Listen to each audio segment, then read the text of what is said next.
Everyone, so I am back. आज के इस यूट्यूब वीडियो में मैंने सोचा है कि मैं अपनी जर्नी के बारे में बात करूं। Not complete journey but yes कि मैं बैंड 5 से बैंड 6 कैसे बनी।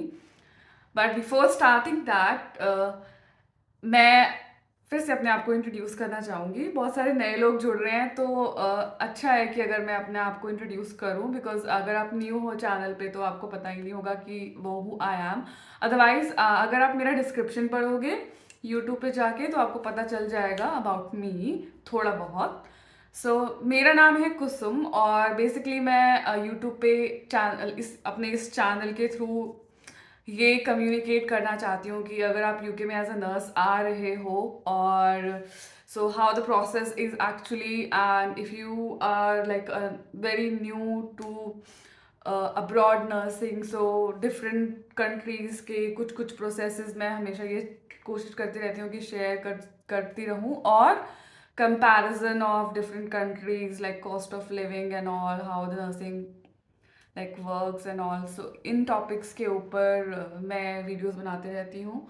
ज़्यादातर मेरी वीडियोस जो होंगी वो यूके से रिलेटेड होंगी, बिकॉज मैं खुद यूके में अभी रह रही हूँ और यूके में आपका रजिस्ट्रेशन प्रोसेस, एनएमसी, ऑस्की, वीज़ा, सो ये सारे टॉपिक्स मैं कवर करने की कोशिश करती हूँ। सो इनके ऊपर मैं बेसिकली वीडियोस बनाती हूँ। Most of my videos are really focused on nurses journey in the UK. Otherwise, I also share some other topics like अगर आपको न्यूजीलैंड में रजिस्ट्रेशन करना है, ऑस्ट्रेलिया में करना है, तो मैं अभी आगे अपकमिंग वीडियोस में भी कुछ ज़्यादा इन्फॉर्मेशन शेयर करने की कोशिश करूँगी। शुरू करते हैं आज का ये topic. How I progressed from band 5 job role to band 6। Actually right now I am not a band 6, तो अभी तो मैं बैंड 6 भी नहीं हूँ और अब मैंने एनएचएस छोड़ दिया है। और मुझे मैसेज आए थे कि आप अपनी एक वीडियो बनाओ कि आपने एनएचएस क्यों छोड़ा। वो मैं बनाऊंगी लेटर ऑन, बट अभी मैं बताती हूँ कि how I progress from band 5 to band 6। मैंने अपनी पहले के वीडियोस में मेंशन किया था कि मैं आई थी यहाँ पे यूके में like last week of June, like 28 June 2021 में आई थी इन द यूके। और उसके बाद ऑब्वियसली सारा जो जैसे सब स्टार्ट करते हैं, अगर आप यूके में नए हो और एज अ नर्स आ रहे हो तो आपको ज़ीरो से स्टार्ट करना होता है। So I also started from zero. So मैंने भी ज़ीरो से स्टार्ट किया और like I started as a adaptation nurse. So मेरा जो बैकग्राउंड है वो कार्डियोथोरेसिक क्रिटिकल केयर का बैकग्राउंड है। मैंने यहाँ पे भी जब मैंने इंटरव्यू दिया था यूके के लिए तो मैंने स्पेसिफिकली वो मेंशन किया था कि that I want to work in cardiothoracic critical care. और एक्चुअली मैं मास्टर्स हूँ cardiothoracic critical care adult nursing, medical surgical nursing जिसे हम इंडिया में बोलते हैं। Obviously that is my favourite, one of my favourite area. इसलिए मैंने ये चूज़ किया कि मैं कार्डियोथोरेसिक क्रिटिकल केयर में ही काम करूँ। वो मुझे मिल गया और मैं जब यहाँ पे आई एक महीने तो हमारी ऑस्की की क्लासेस होती हैं। वो ऑस्की की 4 weeks of OSCE classes. After that I joined my department cardiothoracic critical care. उसके बाद फिर वहाँ से मेरी जर्नी शुरू हुई as an adaptation nurse. Adaptation nurse यहाँ पे उन नर्सेस को बोलते हैं जो कि ओवरसीज और इंटरनेशनली एजुकेटेड नर्सेज होती हैं, जो कि यूके में आती हैं और उन्होंने ऑस्की नहीं किया होता है उस टाइम पे। और वो जो पीरियड है between your OSCE examination and your NMC pin number और after you arrive in the UK, जो उस बीच का जो पीरियड है उसको ये अडाप्टेशन पीरियड बोलते हैं। Most of the trust, most of the NHS trust उस पीरियड को अडाप्टेशन पीरियड बोलते हैं। और उसको अडाप्टेशन नर्स, अगर आप ऐसे आ रहे हो, आप न्यू नर्स हो, आपने ऑस्की नहीं दिया, अगर आपके पास एनएमसी में रजिस्ट्रेशन नहीं है तो आपको वो अडाप्टेशन नर्स बोलेंगे, और इंटरनेशनली एजुकेटेड नर्स ऑब्वियसली। मैंने वो अडैप्टेशन पीरियड किया। I came on 28 June 2021 in the UK, और 4 वीक्स मेरी ऑस्की की क्लासेस हुई। देन उसके बाद मैंने अपना क्रिटिकल केयर में अपना अडैप्टेशन पीरियड स्टार्ट किया। देन अगस्त में मैंने ऑस्की दिया और मुझे मेरा पिन नंबर मिल गया था अक्टूबर फर्स्ट वीक में। अक्टूबर फर्स्ट वीक में मेरा एनएमसी का रजिस्ट्रेशन मुझे मिल गया था, वो आ गया था। जब आपके पास जब आप ऑस्की क्लियर कर लेते हो और आपके पास आपका एनएमसी का पिन नंबर आ जाता है, तो उसके बाद हमारा जो ऑल इंटरनेशनल नर्सेज, जो भी इंटरनेशनली एजुकेटेड नर्सेज है जो आ रही हैं, हमने अगर ऑस्की कर लिया और हमारे पास अब एनएमसी का पिन नंबर आ गया, तो उसके बाद हमारा पीरियड स्टार्ट होता है सुपर न्यूमरी पीरियड।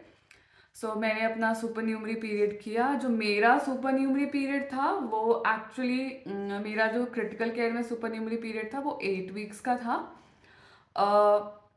और मुझे वो बोला गया था कि if you feel you are not ready, so आपका सुपर न्यूमरी पीरियड हम बढ़ा सकते हैं। बट मैंने बोला कि no, it's okay.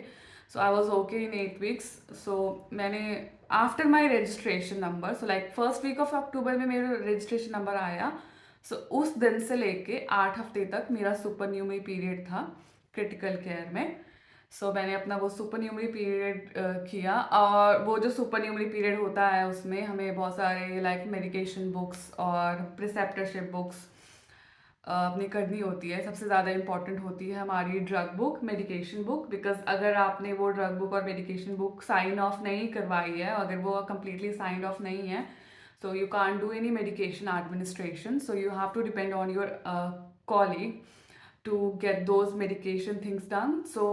I just make sure कि मैंने made sure that कि मैंने अपनी medication book कर ली, और even I started my preceptorship book also.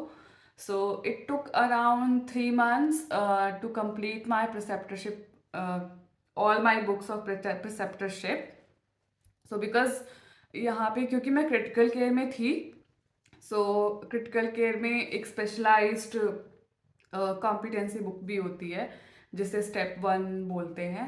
Step 1 भी मैंने कंप्लीट कर लिया था। मैंने अपनी ड्रग बुक, प्रिसेप्टरशिप और स्टेप 1 ये मैंने 3 महीने में कर लिया था। I started in October and I finished it almost in January and, और फरवरी फर्स्ट वीक में मैंने ये फिनिश कर लिया था स्टेप 1 में बस एक चीज़ मेरी पेंडिंग रह गई थी, जो कि था filter, like renal replacement filtration. एक मशीनरी होती है जिससे फिल्ट्रेशन होती है, जिसमें वो रिलेटेड टू रीनल होता है। आई am not going in detail.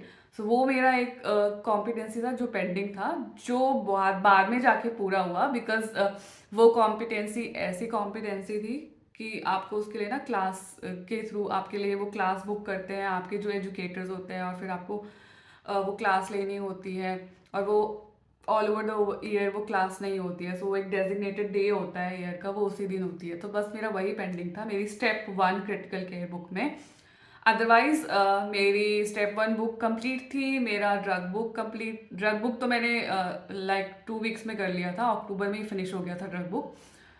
और उसके बाद फिर मेरा प्रिसेप्टरशिप सब कुछ कंप्लीट हो गया था।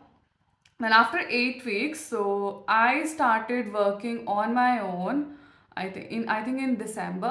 हाँ, मैंने दिसंबर 2021 में I started working on my own. What do I mean by I started working on my own? इसका मतलब ये है कि जब हम अपना सुपर न्यूमरी पीरियड कंप्लीट कर लेते हैं तो हमें पेशेंट्स मिलने लगते हैं, और we have to manage the patient on like by our self.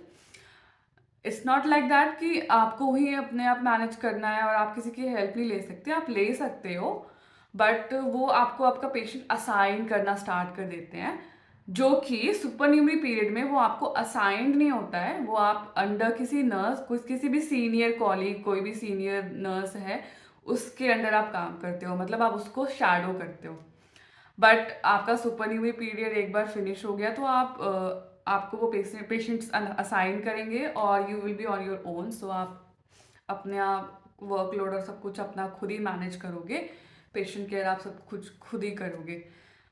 सो वो सुपरन्यूमरी पीरियड मेरा ख़त्म हो गया था नवंबर में, और मैंने स्टार्ट कर दिया था। I started working on my own in December first week. So वो मैंने तो ये था मेरा ऑल अबाउट। एंड जनवरी में मैंने अपना स्टेप वन लाइक बुक भी फिनिश कर दिया था।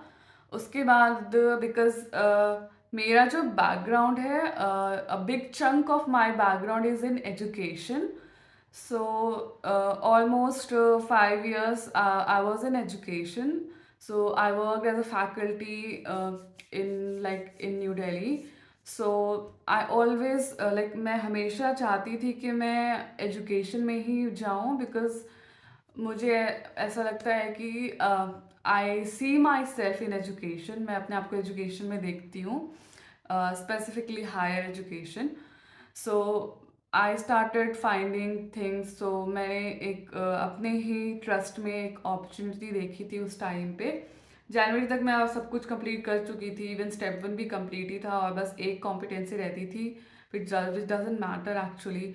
The most important thing is your preceptorship book and your drug book, जो कि ऑलरेडी कंप्लीट थी। Step one is extra things, जो कि वो स्पेसिफिकली क्रिटिकल केयर वाले लोगों को ही पता है। जो स्टेप वन है वो स्पेशलाइज्ड कॉम्पिटेंसीज होती हैं, जिसमें बहुत हायर लेवल एडवांस लेवल की कॉम्पिटेंसीज होती हैं, तो वो सब उसके अंदर आ जाता है। तो वो कंप्लीट हो चुका था and I started looking. So I saw an advertisement in around February कि मेरे ही ट्रस्ट में एक बैंड 6 जॉब की अपॉर्चुनिटी थी, जो कि इंटरनेशनल नर्स एजुकेशन टीम में थी। इंटरनेशनल नर्स एजुकेशन टीम का मतलब है कि वो टीम जो ऑस्की के लिए सारे जो भी इंटरनेशनली क्वालिफाइड नर्सेज हैं उनको प्रिपेयर करते हैं। सो उसमें मैंने देखी जॉब अपॉर्चुनिटी थी फरवरी में। सो मैंने फरवरी में ही अप्लाई किया था। Then I was selected for the interview and I have gone through the interview in March.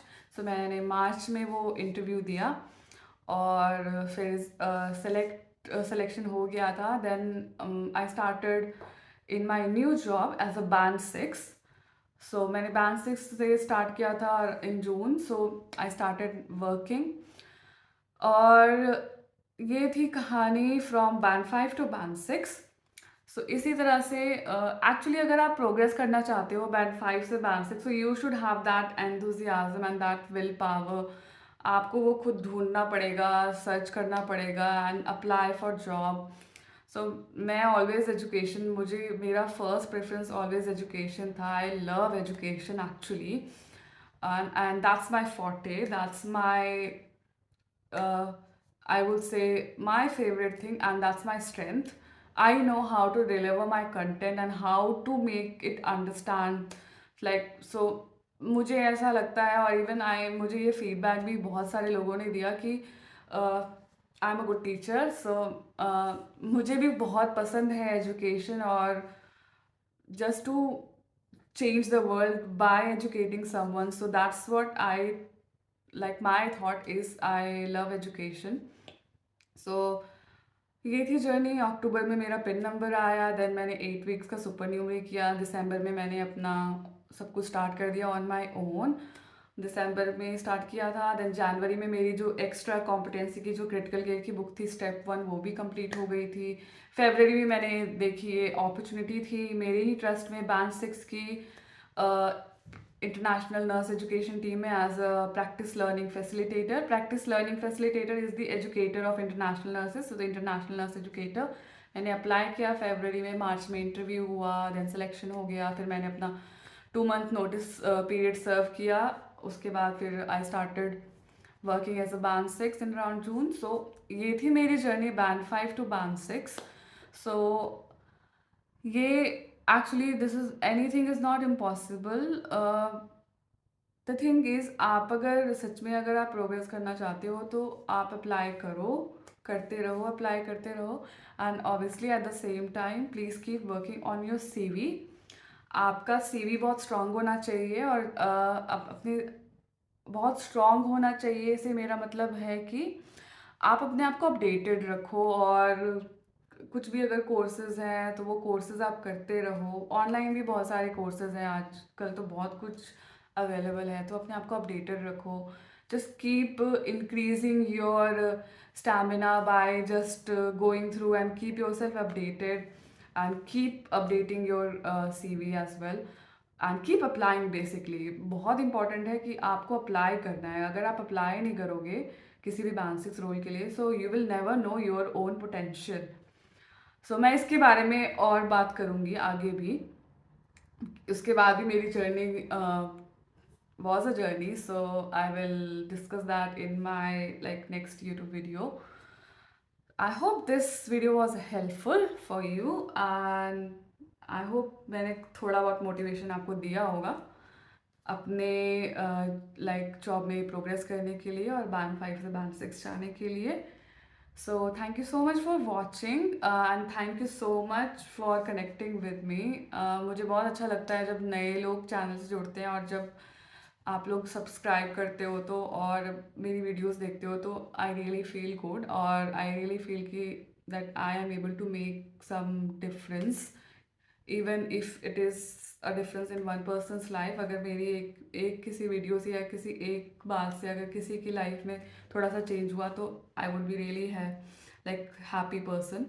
So thank you, thanks a lot, thank you, and I'll see you in my next video. Bye bye.